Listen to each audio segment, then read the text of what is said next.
மல்லாத்தோப்புக்கு வர சொல்லி என் காதலருக்கு கைஜாட காமிச்சிட்டு வந்தேன். இவ்வளவு நேரமாகுது இன்னும் வரலை. அவர் என்னத்தான் செய்யறாரு ஏத்தான் செய்யறாரு ஒன்றுமே புரியலை.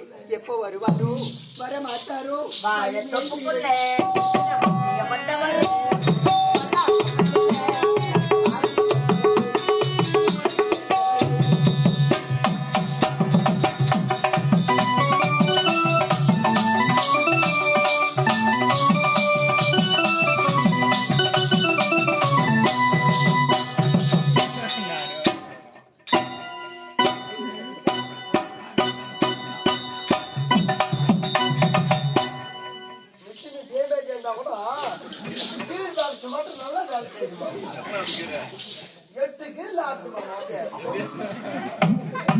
அம்மா பழத்தை போய் நீ வந்துட்டியா வந்துட்டு சரி நீ பாரு வீட்டுல வேலை இருக்குது பாத்துட்டு பாரு.